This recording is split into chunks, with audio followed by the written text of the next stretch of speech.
Everyone, welcome to my channel मोरियास tutorial. Last video में हमने हेमेटिनिक्स के बारे में पढ़ा। आज का टॉपिक पढ़ने से पहले हम एचएपी थोड़ा सा रिकॉल करेंगे। हीमोफीलिया वॉन विल्डरब्रैंड डिसीज़ के बारे में तो आपने सुना ही होगा। इन डिसीज़ में क्लॉटिंग फैक्टर्स की कमी होती है। कमी होने से ब्लड क्लॉट नहीं हो पाता। अगर कोई इंजरी हुई तो हेवी ब्लड लॉस होने से पर्सन की डेथ भी हो सकती है। यानी ब्लड का इंजरी के बाद क्लॉट होना बहुत ज़रूरी है। इसीलिए आज के वीडियो से पहले एक नज़र हम क्लॉटिंग मैकेनिज्म पर डालेंगे। Coagulation of blood means changing of blood from fluid state to solid state is known as coagulation. This is natural process. जब कभी इंजरी होती है तो ब्लड वेसल रप्चर होकर ब्लड लॉस होता है, लेकिन तभी इंजर्ड साइड पर प्लगिंग होकर ब्लड निकलना थम जाता है। ये कैसे होता है? तो इसके कुछ मैकेनिज़्म है। एक तो ब्लड वेसल्स कंस्ट्रिक्ट होती है, मीन्स वैसो कंस्ट्रिक्शन से इंजरी साइट का ब्लड फ्लो डिक्रीज हो जाता है। दूसरा, एक्स्ट्रा वास्कुलर प्रेशर इंक्रीज होने से इंजर्ड ब्लड वेसल का कॉम्प्रेशन होता है। तीसरा, इंजर्ड ब्लड वेसल के इनसाइड प्लेटलेट एग्रीगेशन होकर प्लेटलेट प्लग फॉर्म होता है जो इंजर्ड साइट को क्लोज कर देता है। और चौथा और पांचवा, intrinsic and extrinsic clot formation, जिसमें 13 क्लॉटिंग फैक्टर्स हिस्सा लेते हैं और प्रोथ्रोम्बिन का थ्रोम्बिन में और फाइब्रिनोजन का फाइब्रिन में कन्वर्जन होकर ब्लड क्लॉट फॉर्म होता है। ये सारे मैकेनिज्म रिस्पॉन्सिबल है ब्लड का कोएगुलेशन करने के लिए। और ये है वो 13 क्लॉटिंग फैक्टर्स जो कोएगुलेशन ऑफ ब्लड के लिए रिस्पॉन्सिबल है। Fibrinogen, prothrombin, tissue thromboplastin, calcium, proaccelerin, accelerin, proconvertin, anti haemophilic factor, Christmas factor, Stuart Prower factor, plasma thromboplastin, antecedent, Hageman factor and fibrin stabilising factor. These are the 13 factors which are involved in clotting mechanism. What are coagulants? Coagulants are the drugs that promote coagulation and control bleeding. These agents also called hemostatic agents.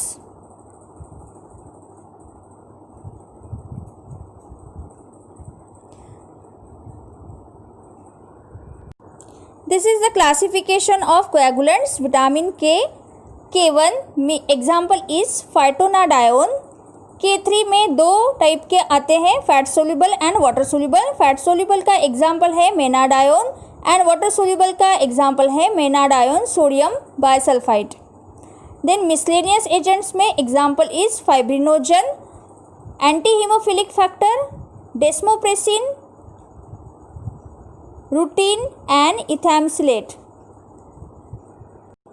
तो चलिए सबसे पहले जानते हैं कि vitamin के किस तरह से क्लॉटिंग मैकेनिज्म के लिए इम्पॉर्टेंट है। विटामिन के एक फैट सोल्यूबल डाइटरी विटामिन है जो क्लॉटिंग फैक्टर्स फॉर्मेशन के लिए इम्पॉर्टेंट है।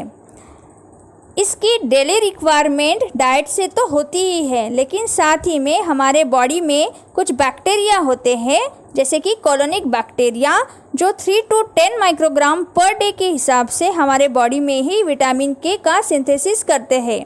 लार्ज इंटेस्टाइन में ये बैक्टीरिया पाए जाते हैं। लेकिन जब कभी बैक्टीरिया इनसफिशेंट विटामिन के फॉर्म करता है तो हम डाइट से भी विटामिन के लेते हैं, जैसे कि डाइटरी सोर्सेस है green leafy vegetables such as cabbage, spinach, liver, cheese, cereal, nuts and egg yolk.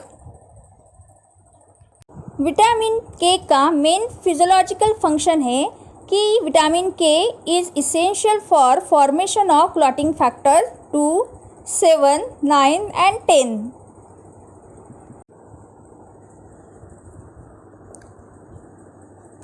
Vitamin K temporary liver में कॉन्सेंट्रेट होता है और वहाँ से एक वीक में यूटिलाइज भी हो जाता है। यानी विटामिन के की मेजर स्टोरेज साइट ही लीवर है।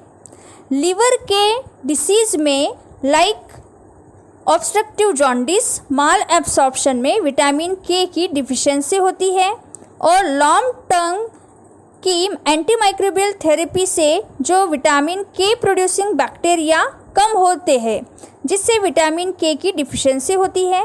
विटामिन के की डिफिशियंसी होने से ब्लीडिंग टेंडेंसी बढ़ जाती है, क्योंकि प्रोथ्रोम्बिन जैसे और भी फैक्टर्स विटामिन के पर ही निर्भर होते हैं।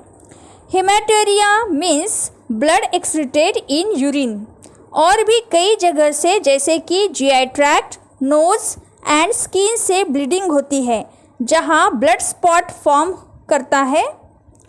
विटामिन के का यूज़ क्लॉटिंग फैक्टर की डिफिशियंसी से होने वाले ब्लीडिंग के ट्रीटमेंट और प्रोफिलैक्सिस के लिए किया जाता है। विटामिन के की डाइटरी डिफिशियंसी हुई तो भी इसे प्रिस्क्राइब करते हैं। जो पेशेंट लॉन्ग पीरियड के एंटीमाइक्रोबियल थेरेपी लेते हैं और एंटीकोएगुलेंट ड्रग्स का ओवरडोज हुआ तो भी विटामिन के को एंटीडोट यानी कि एंटीकोएगुलेंट का इफ़ेक्ट अपोज करने के लिए दिया जाता है। लीवर के डिफरेंट डिसीजेस में भी इसकी डिफिशियंसी होती है, इसीलिए ऐसे पेशेंट को विटामिन के देते हैं।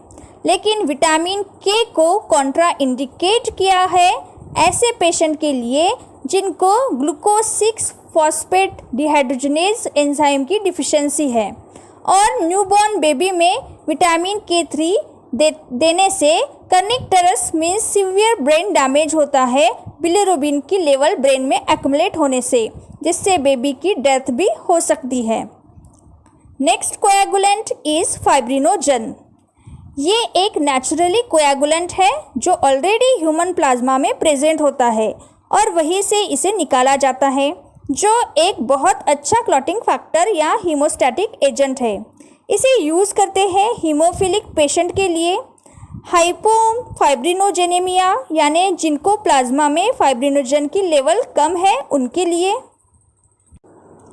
और एंटी हीमोफिलिक ग्लोबिन डिफिशियंसी में ये इंट्रावास्कुलर इन्फ्यूजन के फॉर्म में एडमिनिस्टर किया जाता है।